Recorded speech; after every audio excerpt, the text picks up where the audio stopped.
こんにちは。わびチャンネルナビゲーター森前です。今日は皆さんに盆栽に欠かせない鉢の話を少しさせていただこうと思います。鉢といえばトップは中国の200年300年前に作られた小当り鉢というものを筆頭に数多く、今では日本で盛んな商品盆栽の名鉢まで本当に数多くあります。ただそこで今から15年ぐらい前に少しどうしたものかと思ったことがありました。例えば日本ですと国風盆栽展などは審査基準の中に小当たりや中渡りと言われる大変時代のあるいい鉢並びに日本の鉢の中野行山先生、鈴木周山先生の鉢はそういう中国の古いものと同等の価値を見られる。つまり審査の点数が高いんですね。ただしそれ以外のものですと逆に点数が下げられてしまう。試行錯誤をしている中で中国に15年ほど前行った時にわずかに残る昔の登り窯を発見しました。この戦後80年、中国でいうとちょうど1965年から始まった文化大革命などによって当時の清の時代から受け継がれた鉢の素晴らしいものは消え去ってしまいました。約10年の歳月をかけて私なりの中国の旅の中で作り上げた鉢を間もなく全国に公開するようになります。今日はその内容を鉢というものを中心にお伝えしたいと思います。お楽しみください。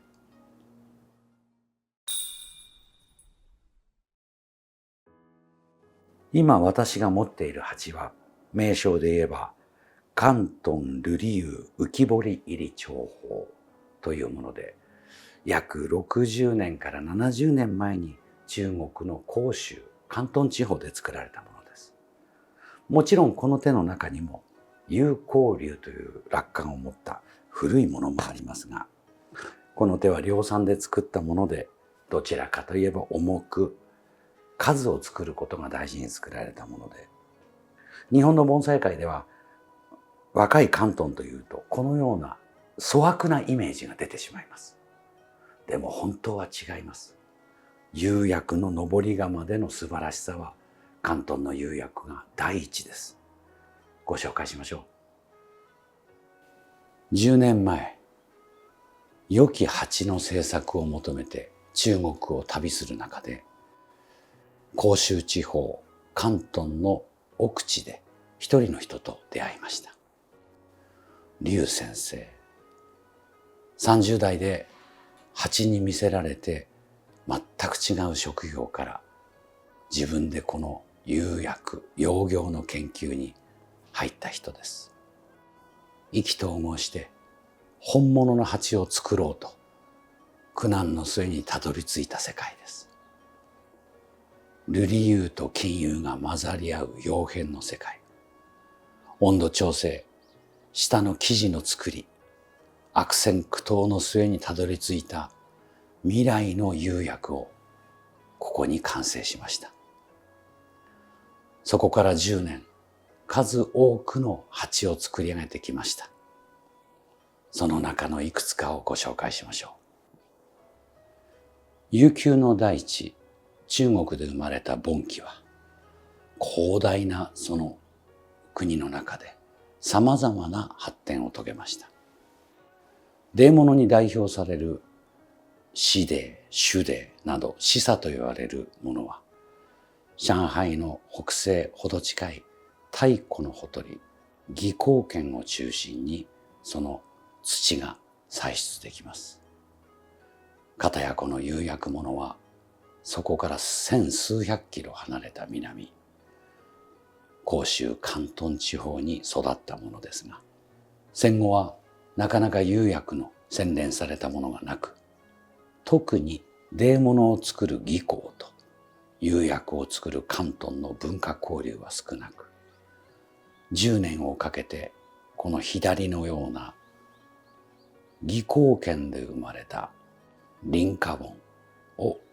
サンプルに広東の釉薬を施すという形に至りました。静かな金釉という薬がさまざまな花物盆栽を生えさせてくれます。右側の白い鉢、ややアイボリーですが、盆栽の世界でうってつけの釉薬と言われる白麹。残念ながら現在の技巧権の示唆に欠ける釉薬としてはなかなかそれが完成を見ませんでした。数年前からの研究でようやく広東において白麹の再現ができました。まず盆器を代表するものとしては、中国江蘇省技巧圏における清朝、つまり1650年頃からの雨泥がその筆頭とされます。幻の雨泥、黄金7色の雨泥、さまざまな例えがあり、数多くの名品が日本の盆栽界にも保存されていますが、いかんせん貴重な宝物の数しかありません。技巧圏には数百という例物の窯場があります。ただ残念なことに最近は技巧における純粋な紫砂という焼き物に使う土ですね。これは大変激減しています。技巧の土で作った鉢だと言われているものの約9割がその真贋が疑われるものが多く、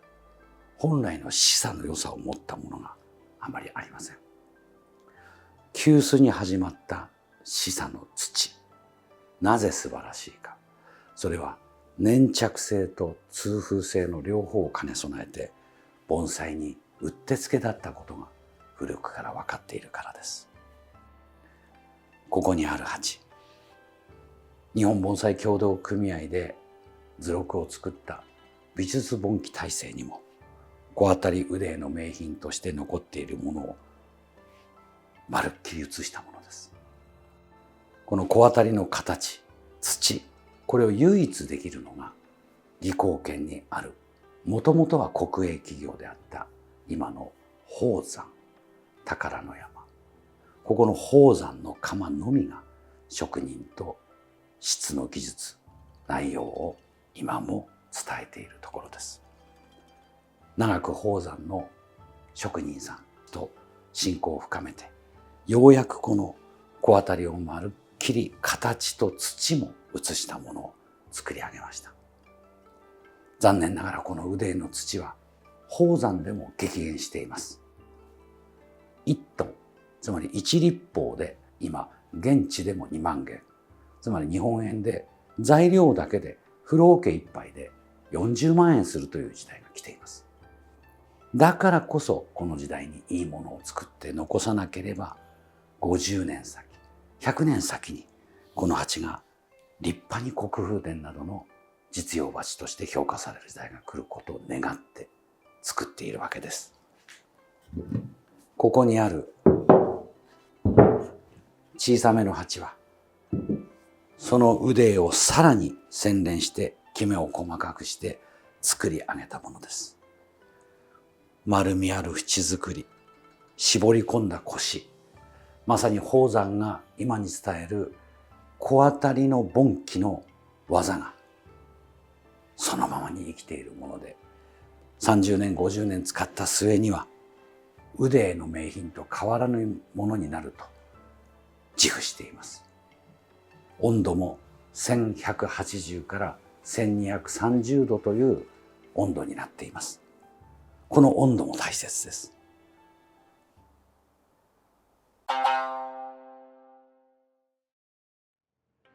ここは私ども羽生築堤の倉庫です。新しく作ったここには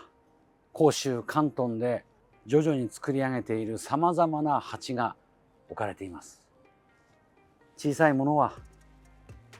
手のひらに乗るようなものから、大きいものは両手で抱えるものまで、さまざまな色、またまだ公開していない緑釉や瑠璃釉の鮮やかなものまでいろいろあります。特にここで作っていて思ったのが、日本では今大型の鉢がもう作れません。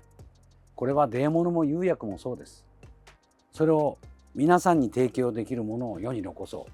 そんなことでもいろいろなものを作り上げています。中には90センチを超えるものまでこの中に保存されています。近々半年ぐらい先には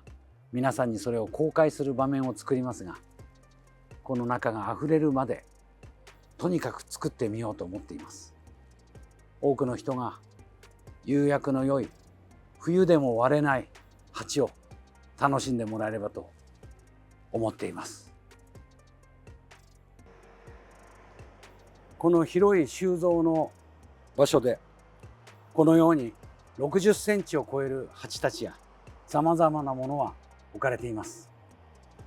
一つ一つが手作りのこの鉢、皆さんに届くのは間もなくです。羽生築堤本邸の脇にある駐車場、そこに作ったこの関東や技巧の鉢の見本の展示場です。いろいろな形、いろいろな大きさ、さまざまなものが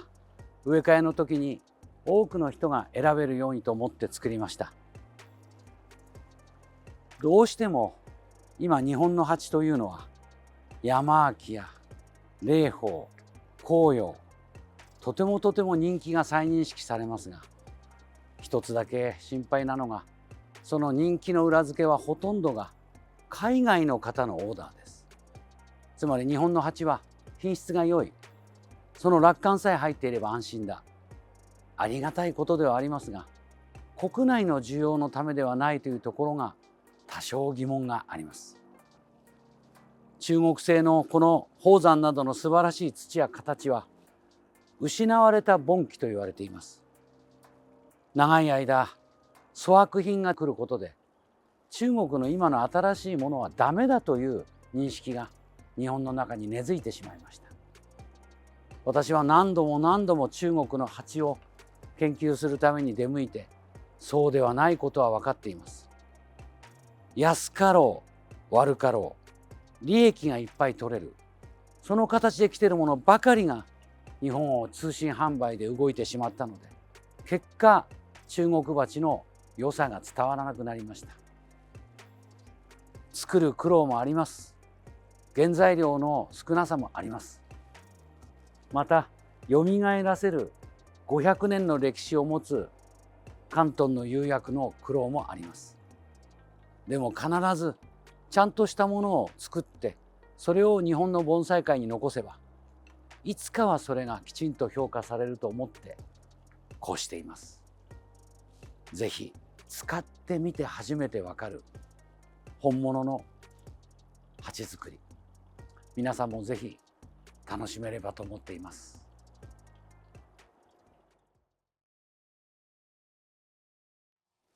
いかがだったでしょうか。今私ども羽生築堤の各所に収めている新しく作った未来の名器たち、土、薬、焼成方法、もちろん残されたわずかな職人技、その全てが結集してできたこの鉢たち、約今500種が完成しています。まもなく皆さんにこれをお伝えすることになりますが、本物の土、本物の焼きとは何なのか、それを世に残したい、その思いのみで作り上げた鉢です。小当たりの名鉢を扱い抜いた私だからこそ、鉢がいかに大切なものかは理解しているつもりです。どうぞ皆さん、このような土、使えば使うほど味わいが出てくる本物、これを楽しんでいただく時代がもうすぐここに来ています。今日はこのようなことをお伝えしましたが、わびチャンネルは幅広い盆栽追跡に関わるものを皆さんにお伝えしています。アーカイブを通してみんな楽しんでいただければと思います。ぜひチャンネル登録をなさってご覧になってください。本日もご視聴ありがとうございました。